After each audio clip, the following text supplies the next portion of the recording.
சில சகோதரர்கள் இருக்கிறார்கள், மாஷா அல்லாஹ், சீசனுக்கு தொழுவது. ரமலான் வந்தால் 5 வக்தும் தொழுவார்கள், ஜமாத்தோட தொழுவார்கள், பிறகு அவர்களை காண முடியாது. இது என்ன வகையான தொழுகண்டு தெரியாது. சிலர் இருக்கிறார்கள், சில தொழுகைகளை தொழுவார்கள், மற்ற தொழுகைகள் அவர்களுக்கு கணக்கே இல்லை. இது ஒரு ஆபத்தான நிலையாகும். فَخَلَفَ مِنْ بَعْدِهِمْ خَلْفٌ أَضَاعُوا الصَّلَاةَ وَاتَّبَعُوا الشَّهَوَاتِ فَسَوْفَ يَلْقَوْنَ غَيًّا.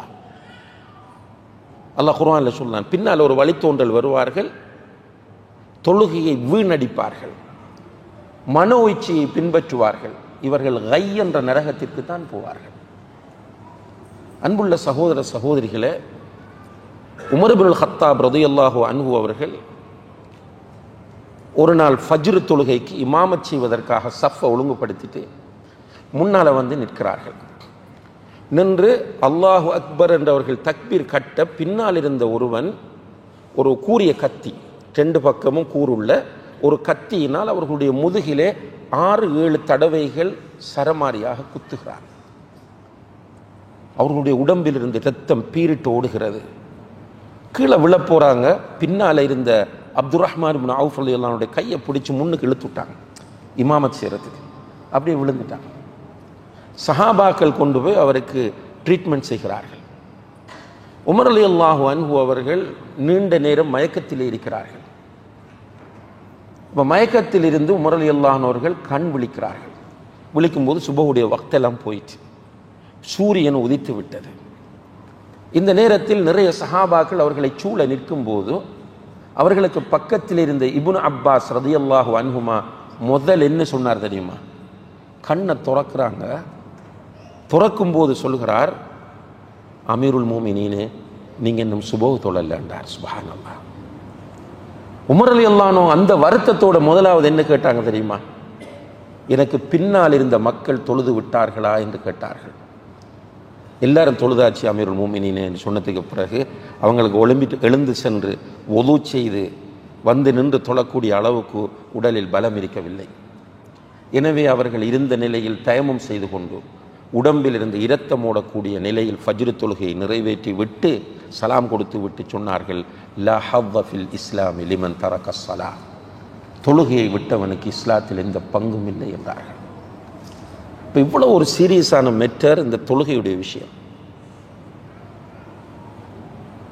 இமாம் அஹ்மது பின் ஹம்பல் ரஹ்மஹுல்லா உட்பட நவீன காலத்திலே இருந்த ஷேக் பின் பாஸ் ரஹிமஹுல்லா, ஷேக் முஹம்மது பின் சாலிஹ் அல் உதைமின் ரஹிமஹுல்லா போன்ற அறிஞர்களுடைய நிலைப்பாடு என்னென்றா, ஒரு மனிதன் ஒரு வக்து தொழுகையை விட்டால் அவன் இஸ்லாத்தை விட்டு வெளியேறுகிறான். அவங்க தெளிவாகவே ஷேக் பின் பாஸ் ரஹ்மஹுல்லா அவர்களுடைய ஃபத்வா எப்படி இருக்குன்னு கேட்டால், ஒருவன் தொழவில்லை என்று சொன்னால் அவனும் தொழக்கூடிய மனைவியும் சேர்ந்து வாழ முடியாது டிக்ளேர் பண்ணுகிறார்கள் ஃபத்வா அவர்களுடைய. அதே போல அவன் மௌத்தானால் அவனுடைய சொத்திலிருந்து மனைவி மக்களுக்கோ அல்லது தொழக்கூடிய மனைவி மக்களுடைய சொத்திலிருந்து அவனுக்கோ பங்கு கிடைக்காது. அவன் உயிரோடு இருக்கிற நேரத்தில் ஒரு பிராணியை அறுத்தால் சாப்பிடக்கூடாது. அவன் மரணித்து விட்டால் அவனை குளிப்பாட்டக்கூடாது, கஃனிடக்கூடாது, அவனுக்கு ஜனாசா தொழுகை நிறைவேற்றக்கூடாது, முஸ்லிம்களை அடக்கக்கூடிய கபுரிஸ்தானிலே மையவாடியிலே அவனை அடக்கம் செய்யக்கூடாது. இது ஷேக் பின் பாஸ் ரஹிமஹுல்லா அவர்கள் மௌத்தாகும் வரைக்கும் இந்த ஃபத்வாவை அவர்கள் வித்ட்ரா பண்ணலை. அதில் தான் இருந்து மௌத்தானார். இமாம் அஹ்மது பின் ஹம்பல் ரஹிமஹுல்லா அவர்கள் சொல்கிறார்கள், தொழாத ஒருவனை கூப்பிட்டு தௌபா செய்ய சொல்ல வேண்டும். தௌபா செய்யல் என்றால் மக்கள் மன்றத்தில் வைத்து அவனுடைய கழுத்தை வெட்டி கொலை செய்ய வேண்டும் என்கிறார் இஸ்லாமிய அரசு இருந்தார். அவ்வளோ ஒரு பாரதூரமான விஷயம் இந்த தொழுகை. நம்மளோட மனச்சாட்சிப்படி நம்ம யோசித்தாலும் இந்த தொழுகையினுடைய முக்கியத்துவத்தை நம்ம புரியலாம். அல்லாஹு தஆலா நம்மை படைத்து நமக்கு எல்லா நியமத்துகளையும் தந்திருக்கிறான். என்ன குறை வைத்திருக்கிறான்? குறைன்னு நம்ம சொல்றத கீழே பார்த்தோம் என்றால் அது குறை இல்லை என்பது நமக்கு தெரியும். இப்போ நம்ம சொல்ல எனக்கு காசு இல்லை, பணம் இல்லைன்னு. சுப்ஹானல்லாஹ், ஒன்றுமே இல்லாமல் கஞ்சிக்கு கூட வசதி இல்லாமல் வாழுகிற மக்கள் இருக்கிறார்கள். இன்றும் நம்ம வாழக்கூடிய காலகட்டத்தில் ஆப்பிரிக்காவில் சில நாடுகளிலே அன்புள்ள சகோதர சகோதரிகளே, மக்கள் இலை குலைகளை சாப்பிட்டு கொண்டிருக்கிறார்கள். ஏன் இந்த இந்தியாவிலே உத்தரப்பிரதேசிலே சில பகுதிகளிலே ஒரு சகோதரர் சொன்னார், அங்கே போனால் இந்த மாட்டு சாணம் இருக்கிறது, அந்த மாட்டு சாணத்தை எடுத்து மக்கள் வீட்டுக்கு முன்னால் காய வைக்கிறார்கள். எதற்காக இப்படி செய்கிறீர்கள் என்று விசாரித்த போது, நன்றாக காய்ந்த பிறகு இந்த அரிக்கக்கூடிய தட்டு இருக்கிறது, அரிதட்டு என்று சொல்வார்கள், அதிலே போட்டு அதை அரிக்கும் போது அதற்குள்ளிருந்து அரிசி போன்ற ஒன்று வருகிறது. அதை தனியாக எடுத்து பிறகு அதை சமைத்து சாப்பிடுகிறார்கள். ஆனால் அந்த அளவுக்கு வறுமை. நம்ம என்ன சொல்கிறோம் என்றால், அவர்கிட்ட லேண்ட் குரூசர் இருக்கு, நம்மகிட்ட ஒரு சாதாரணமான கார் இருக்கின்றால் அல்லாஹ் எனக்கு தரல என்று நம்ம நினைக்கிறோம். ஆனால் நம்ம பார்க்க வேண்டியது என்னவென்றால், ஒன்றுமே இல்லாமல் எவ்வளவு பேர் இருக்கும்போது அல்லாஹ் நமக்கு தந்திருக்கிறார், ஆரோக்கியத்தை தந்திருக்கிறார். அல்ஹம்துலில்லாஹ். இப்போ ஒருவருக்கு, எனக்கு தெரிந்த ஒரு சகோதரி, சின்ன வயது, அவருடைய 2 கிட்னிகளும் ஃபெயிலியர் ஆகிவிட்டன. 2 கிட்னியும் ஃபெயிலியர் ஆனால் கணவன் மனைவி மீது மிக அக்கறையும் அன்பும் உள்ள ஒருவர். எனவே அந்த கிட்னியை அந்த மனைவிக்கு எடுத்து கொடுத்து விட வேண்டும் என்று மேக்சிமம் முயற்சி செய்தார். எனக்கு தெரிஞ்சு ஒரு 60-70 பேரை கூட்டிட்டு போயிருப்பார் ஹாஸ்பிட்டலுக்கு. ஆனால் அவர்களுடைய யாருடைய கிட்னியும் இந்த பெண்ணுக்கு மெச்சாகவில்லை. டெய்லி அந்த தொடர்ந்து ஒவ்வொரு நாளும் இந்த பெண்ணுடைய ஹெல்த் கண்டிஷன் மோசமாகிக் கொண்டே வருகிறது. அப்படி இருக்கும்போது அல்ஹம்துலில்லாஹ் ஒருவருடைய கிட்னி பொருத்துவதற்கு தகுதியானது என்று டாக்டர் சொல்லுகிறார்கள். அப்போ அவரும் ரெடி ஆயிட்டார் தன்னுடைய கிட்னியை கொடுக்கறதுக்கு. ஆனால் திரும்ப இந்த பெண்ணை டெஸ்ட் பண்ண டாக்டர் சொல்கிறாங்க, இப்போ கிட்னி வைக்கக்கூடிய அளவுக்கு கண்டிஷன் இவட உடம்புல இல்லைன்னு. கிட்னி கிடைக்குது, ஆனால் உடம்பு அந்த கிட்னியை எடுப்பதற்கு தகுதியாக இல்லை. சுப்ஹானல்லாஹ், ஒரு 35 வயதாக இருக்கும் போது மூத்தாகிட்டார். அல்லாஹ் நமக்கு என்ன குறைய வைத்திருக்கிறான் சகோதர சகோதரி? ஏன் நாம் இந்த கோணத்தில் யோசிக்காமல் இருக்கிறோம்? அல்லாஹு தஆலா நமக்கு கடமையாக்கிய டெய்லி நம்ம செய்ய வேண்டிய வணக்கம் இது. ஜக்காத்து வருஷத்துக்கு ஒருக்கா, ஹஜ் லைஃப்ல ஒருக்கா, நோன்பு வருடத்திற்கு ஒரு மாதம். ஆனால் இந்த தொழுகை என்பது ஒவ்வொரு நாளும் 5 தடவைகள் நம்ம தொழ வேண்டும். இன்ட்ரெஸ்டாக தொழ வேண்டும், ஆசையோடு தொழ வேண்டும், நிர்பந்தத்தில் தொழக்கூடாது, வெறுமனே பயந்து போய் மட்டும் தொழக்கூடாது. நமக்கு அல்லாஹ்வின் மீது உள்ள மஹப்பத்தினால் நம்ம தொழ வேண்டும், அல்லாஹ்வின் மீது நமக்கு இருக்கிற அன்பினால் நாம் தொழ வேண்டும், அல்லாஹுடைய பயத்தினால் நாம் தொழ வேண்டும், அல்லாஹுடன் இருக்கிற சுவர்க்கத்தின் மீது ஆதரவு வைப்பதனால் நாம் தொழ வேண்டும். இப்படியான அந்த மனநிலையோடு நம்ம தொழுதால் அந்த தொழுகையில் இருக்கிற ரூஹானியத் மிகப்பெரிய நிம்மதி நமக்கு தரும். இன்றைக்கு எல்லோருமே ஸ்ட்ரெஸ், பணக்காராக்களும் ஸ்ட்ரெஸ் தான், கடன்காராக்களும் ஸ்ட்ரெஸ் தான், பிள்ளை உள்ளவங்களும் ஸ்ட்ரெஸ் தான், பிள்ளை இல்லாதவர்களும் ஸ்ட்ரெஸ் தான், திருமணம் முடித்தவர்களும் ஸ்ட்ரெஸ், திருமணம் முடிக்காதவர்களும் ஸ்ட்ரெஸ், ஊரில் உள்ளவர்களும் ஸ்ட்ரெஸ், வெளிநாட்டில் இருக்கிறவர்களும் ஸ்ட்ரெஸ். அதிலேயும் வெளிநாட்டில் வாழக்கூடியவர்கள் அதிக ஸ்ட்ரெஸ்ஸோடு வாழ்ந்து கொண்டிருக்கிறோம். ரிலாக்ஸேஷன் தேவை.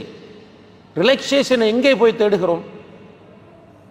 ஃப்ரெண்ட்ஸோடு எங்கேயாவது சுற்றுறது, கேம்ஸ் விளையாடுறது, ஜாஹிலியத்துகளில் நேரத்தை கழிக்கிறது. சுப்ஹானல்லாஹ், இன்று நம்ம பார்க்குறோமா இல்லையா?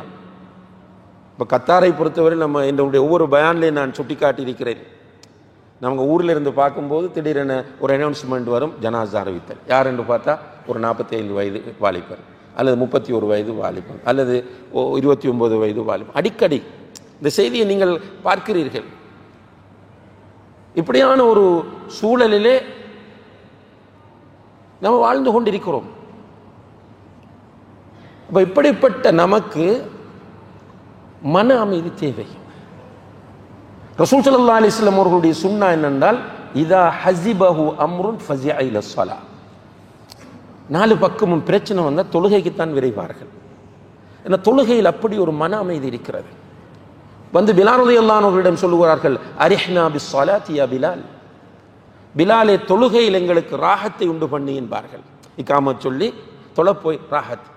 வெளிப்படையாக சொல்வார்கள், வஜுஇலத் குர்ரத்து ஐனி ஃபிஸ்ஸலா, என்னுடைய கண் குளிர்ச்சி தொழுகையிலே ஆக்கப்பட்டுள்ளது என்று சொல்வார்கள். அப்ப நம்ம யாரு? மூமின்களா முனாஃபிக்குகளா? ஏன் நம்மால் தொழ முடியவில்லை? நம்முடைய சகோதரர்கள் வெள்ளிக்கிழமை வந்துட்டால் நாளைக்கு லீவு. இன்று பெரும்பாலான நம்முடைய வாலிபர்களுடைய நிலைப்பாடு என்னென்றால், எங்கேயாவது மற்றவங்களுடைய ரூமுக்கு போகிறது, எங்கேயாவது சுற்றுறது, விடிய விடிய முழிச்சிட்டு இருக்கிறது, ஏதாவது விளையாடுறது, லேட் நைட் போய் தூங்குறது. சுபோகு கிட்ட சுபோகு பாங்கு சொல்லும் வரையை முழித்து கொண்டிருந்தாலும் சுபோகு தொழுவதில்லை. போய் தூங்கினா ஜும்மாக்கு பாங்கு சொல்றதுக்கு முதல் எழும்புறது, குளிக்கிறது, 2வது ரக்காத்தில் போய் ஜாயின் பண்ணி தொழுதுட்டு போய் அடுத்த சாப்பாடு, அடுத்த ஸ்டார்ட். என்ன நினைத்து கொண்டிருக்கிறார்கள்? ஒரு மனச்சாட்சி. ஏன் இந்த நிலையில் இவர்கள் வாழுகிறார்கள்? எப்படி நிம்மதி இவர்களுக்கு கிடைக்கும்? எப்படி ஈடேற்றம் கிடைக்கும்? எப்படி அல்லாஹ்வுடைய உதவி கிடைக்கும்? ரசூல் ஸல்லல்லாஹு அலைஹி வஸல்லம் அவர்கள் இந்த ஹதீஸுல் குத்ஸியில் என்ன சொல்கிறார்கள்? வமா தகர்ரப இலைய அப்தி பிஷைஇன் அஹப்ப இலைய மிம்ம ஃப்தரது அலைஹி. அவனிட்ட எனக்கு பிடித்தது, என்னுடைய அடியானிடம் எனக்கு பிடித்தது என்னவென்றால், நான் அவனுக்கு கடமையாக்கியதை அவன் செய்வது. நான் அவனுக்கு கடமையாக்கியவைகளை, ஃபர்லாக்கியவைகளை அவன் செய்கிற போது அது எனக்கு மிக பிடித்தமானதாக மாறுகிறது என்று அல்லாஹ் சொல்லுகிறார். எனவே அன்புள்ள சகோதர சகோதரிகளே, நாம் எல்லோரும் இந்த தொழுகையுடைய விஷயத்தில் ஒருவருக்கொருவர் ஒத்துழைப்பாக இருக்க வேண்டும். உங்களோட ரூமில் இருப்பார்கள், அதில் சங்கடப்படாதீர்கள். அவங்க ஏசட்டும், பிரச்சனை இல்லை, சொல்லுங்க, வாங்க தொலைப்போங்க. இதில் கேட்டசி பார்க்க தேவையில்லை, ஃபார்மாலிட்டி பார்க்க தேவையில்லை. இப்போ சில இடங்களில் எப்படின்னா, யாராவது பாவம் செய்தால் அந்த பாவத்தை பார்த்துக்கிறதா மரியாதை, ஜென்டில்மேன் அதுக்கு பேர். நம்முடைய சகோதரன் தொழாமல் படுக்கிறான் என்றால் சுபவு போகக்குள்ள குறைந்தபட்சம் கதவுலையாவது தட்டிட்டு போகலாம், சலான்னு சொல்லி. தொழுகை என்பதுதான் ஃபர்லாக்கப்பட்ட வணக்கங்களில் மிக பிரதானமான வணக்கம் என்பதை நான் புரிய வேண்டும்.